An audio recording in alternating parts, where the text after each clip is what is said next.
السلام علیکم ورحمۃ اللہ وبرکاتہ۔ الحمدللہ رب العالمین والصلاة والسلام علی رسولہ الکریم، اما بعد۔ ہم اور آپ جانتے ہیں کہ ہماری زندگی کا سب سے قیمتی سرمایہ عقیدہ ہے، توحید ہے۔ توحید کے باب میں عرب اور ہندوستان دونوں جگہوں پر دو کتابیں ایسی لکھی گئی ہیں کہ ان دونوں کتابوں سے اہل بدعت کو حد درجہ عداوت ہے، دشمنی ہے، نفرت ہے۔ قبر پر پوجا کرنے والے ہوں، بدعتی ہوں، کچھ بھی ہوں، ان دونوں کتابوں کا نام کسی بھی شکل میں سننا نہیں چاہتے۔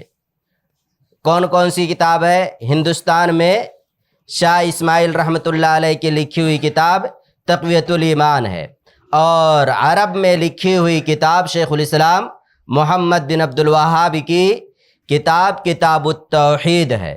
ان دونوں کتابوں کا مطالعہ ہر مسلمان کو کرنا چاہیے، پڑھنا چاہیے، اور اس کے اندر جو باتیں ہیں ان پر عمل کرنا چاہیے۔ بہت اہم کتاب ہے۔ ایک واقعہ آپ کے سامنے کتاب التوحید کے حوالے سے ذکر کرنا ہے۔ اس واقعے کے بعد اس واقعے سے جو پیغامات ملتے ہیں وہ باتیں آپ کے سامنے رکھوں گا۔ سعودی عرب کے ایک تاجر ہندوستان آتے ہیں اور ان کا نام عبد الرحمن ہوتا ہے۔ وہ ہندوستان میں جس جگہ ٹھہرتے ہیں بغل میں ایک عالم صاحب ہوتے ہیں، بدعتی ہوتے ہیں، اور وہ اپنے تلامذہ کو پڑھایا کرتے ہیں۔ کچھ جو بھی حدیث قرآن ہو وہ نماز کے بعد پڑھایا کرتے تھے کچھ چیزیں۔ جب اپنے درس سے وہ عالم فارغ ہوتے، درس کے بعد شیخ الاسلام محمد بن عبد الوہاب رحمۃ اللہ علیہ پر لعنت بھیجتے تھے۔ وہ شیخ بھی بھیجتے تھے لعنت، اور ان کے جو اسٹوڈنٹ ہوتے تھے سارے لوگ مل کر کے اجتماعی طور پر شیخ الاسلام محمد بن عبد الوہاب رحمۃ اللہ علیہ پر لعنت بھیجتے تھے۔ یہ بہت عظیم شخصیت ہے، کبھی اس پر انشاءاللہ گفتگو کریں گے شیخ الاسلام محمد بن عبد الوہاب کون ہیں۔ بہرحال وہ شیخ لعنت بھیج کر کے جب فارغ ہوتے تو جو سعودی عرب کے تاجر تھے عبد الرحمن، انہی کے گھر کے سامنے سے ان کا آنا جانا ہوتا تھا۔ درس سے فارغ ہوتے، سعودی عرب کے تاجر کے پاس جا کر کے بیٹھتے، پانی پیتے اور ان سے کہتے مجھے عربی زبان تو آتی ہے، لیکن میں عربی زبان کو جو اہل عرب ہیں ان سے سننا چاہتا ہوں، کیونکہ وہ اور اچھے انداز میں عربی بولتے اور لکھتے ہیں۔ بہرحال وہ ان کے گھر جاتے، پانی پیتے، اور پھر عربی زبان میں کچھ گفتگو ہوتی، اور وہ عرب کے تاجر ساری چیزیں جان رہے ہوتے تھے کہ یہ لوگ شیخ الاسلام محمد بن عبد الوہاب پر لعنت بھیجتے اجتماعی طور پر۔ ایک دن انہوں نے سوچا کہ آخر میں کیا کروں کہ کتاب التوحید کا مطالعہ یہ کر ہی لیں۔ ایک دن انہوں نے کیا، یہ اپنے گھر کی جو الماری تھی، الماری پر انہوں نے کتاب التوحید کا ٹائٹل والا پیج، یہ پیج اور ادھر کا پھاڑ کر کے کتاب التوحید ایسے الماری پر رکھ دی۔ اب اگلے دن جب وہ شیخ آئے تو کرسی پر بیٹھے، سامنے الماری تھی اور کتاب التوحید کے اوراق دکھے ان کو، اور وہ جو عرب کے تاجر تھے ان سے انہوں نے کہا آپ یہیں پر رکیں، میں جاتا ہوں کچھ کھانے کی چیز آپ کے لیے لے آتا ہوں۔ وہ گئے گھر کے اندر، کچھ کھانے کی چیز لے کر کے آتے ہیں، اور یہ شیخ کو دیکھتے ہیں کہ کتاب التوحید خوب شوق سے مطالعہ کر رہے ہیں، پڑھ رہے ہیں، اور جھوم جھوم کر کے پڑھ رہے ہیں۔ ایسا لگ رہا ہے کہ انہیں کوئی ایسی چیز ہاتھ لگ گئی ہے، کوئی ایسی کتاب یہ آج یہ پا گئے ہیں کہ اس جیسی کتاب انہوں نے کبھی دیکھی اور پڑھی نہیں تھی، خوب شوق سے جھوم جھوم کر پڑھ رہے ہیں۔ جب عرب تاجر ان کے سامنے آئے کھانا لے کر کے تو انہوں نے کہا بھائی یہ کس کی لکھی ہوئی کتاب ہے؟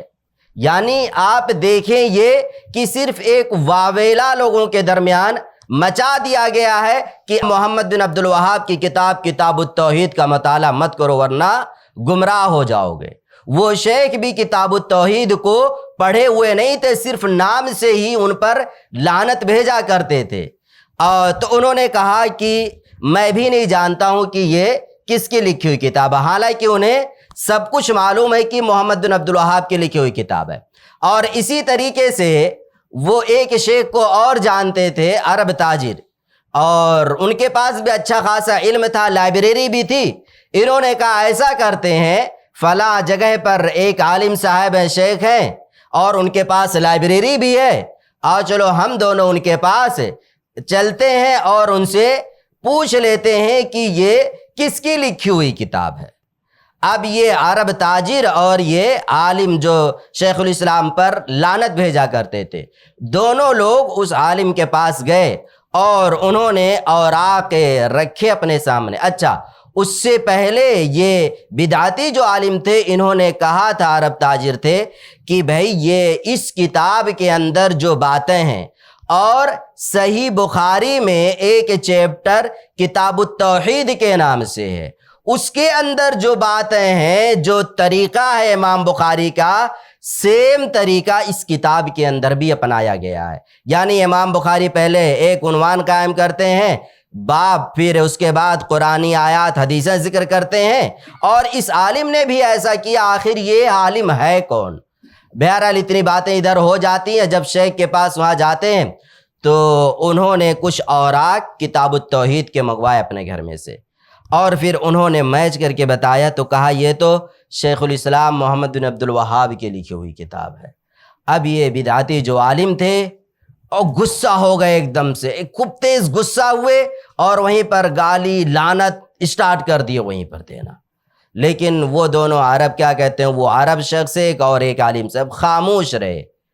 پھر کچھ دیر کے بعد یہ چپ ہوئے عالم، اور اس کے بعد شیخ الاسلام محمد بن عبد الوہاب کو انہوں نے بہت دعائیں دیں۔ اس کے بعد پھر جو عالم روزانہ اور اپنے شاگردوں کے ساتھ شیخ الاسلام محمد بن عبد الوہاب پر لعنت بھیجتے تھے، اب معاملہ بالکل الٹا ہو گیا۔ اب اس کے بعد سے روز آنا وہ اپنے درس سے فارغ ہونے کے بعد میں شیخ الاسلام کے لیے دعائیں کرتے، اور ان کے جو شاگرد تھے وہ لوگ بھی شیخ الاسلام محمد بن عبد الوہاب کے لیے دعائیں کیا کرتے تھے۔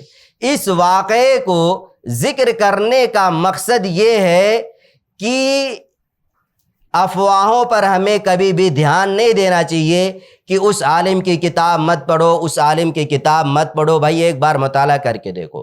دوسری بات، تعصب بہت خطرناک بیماری ہے۔ یہ عالم صاحب تعصب ہی کی بنیاد پر کہ شیخ الاسلام محمد بن عبد الوہاب کتاب و سنت کے ماننے والے ہیں، اس وجہ سے ان کی کتاب کا مطالعہ نہیں کرنا ہے، تعصب کی بنیاد پر یہ کتاب التوحید کو ہاتھ نہیں لگا رہے تھے۔ لیکن جس دن کتاب التوحید ہاتھ رکھ گئی اس دن پھر ان کے حالات بالکل تبدیل ہو گئے۔ تو یہ عصبیت بہت خطرناک چیز ہے۔ ہر مسلمان کو عصبیت سے دور رہ کر کے زندگی گزارنا چاہیے۔ اللہ رب العالمین سے دعا ہے، الہ العالمین تو ہم تمام لوگوں کو عصبیت سے دور رکھ اور کتاب و سنت کی روشنی میں زندگی گزارنے کی توفیق دے، آمین۔ والسلام علیکم ورحمۃ اللہ وبرکاتہ۔